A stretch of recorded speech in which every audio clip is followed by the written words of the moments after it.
Anthony, première réaction sur ce parcours relativement montagneux quand même, mais il y a moyen pour des gars comme vous d'aller s'amuser aussi par endroits, même s'il n'y a pas de chemin blanc. Oui, c'est sûr qu'il faut forcément du dénivelé sur un Tour de France, voilà, pour les grimpeurs et pour les personnes du classement général. C'est sûr que pour moi, un tour, ça serait peut-être que basé dans le nord pour l'idéal, mais bon, après, voilà, il faut passer par la montagne.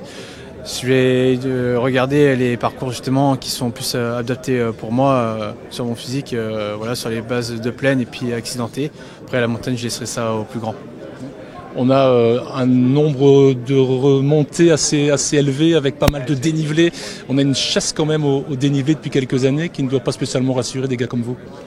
Oui, c'est sûr, ça ne nous rassure pas. Après, on fait avec. Voilà, y a un règlement qui nous oblige à rester dans un temps imparti quand même. Donc après, voilà, c'est la course aussi. Donc faut faire avec son temps et puis avancer avec ce qu'il nous propose.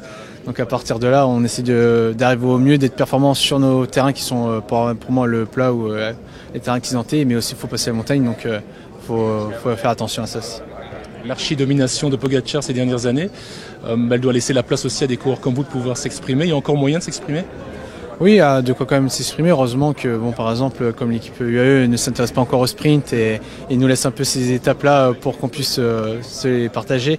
Après, c'est sûr que c'est une très grande équipe qui joue beaucoup sur le général. Donc après, voilà, quand ils jouent pour le général, ils arrivent sur des victoires d'étapes.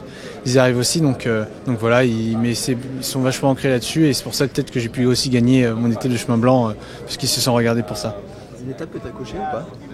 J'ai pas réellement coché encore une étape en particulière. Après, voilà, je vais décortiquer le parcours, voir pour moi ce qui est le mieux.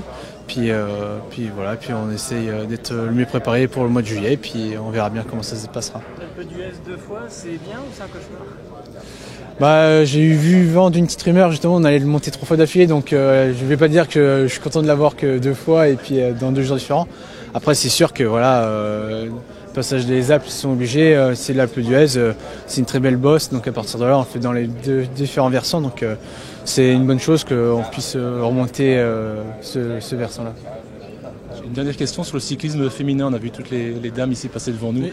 On voit cette épreuve grandir.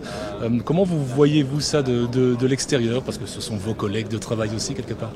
Oui, c'est une bonne chose. C'est sûr que voilà, on prend cœur aussi de regarder le parcours féminin et puis même de le regarder à la télé pour moi. Donc voilà, je vois que depuis ces années où justement il y a le Tour de France, ça s'est beaucoup développé. Les différences de niveau se sont amoindries, on va dire, à différents étages. Alors qu'avant, dès qu'il y avait une moindre accélération, ça se décantait. Puis on retrouvait souvent les filles les plus fortes. Là, il y a quand même plus de courses et puis même d'enjeux. Donc c'est une très bonne chose pour eux. Et puis ils ont un très beau parcours pour exercer leur passion.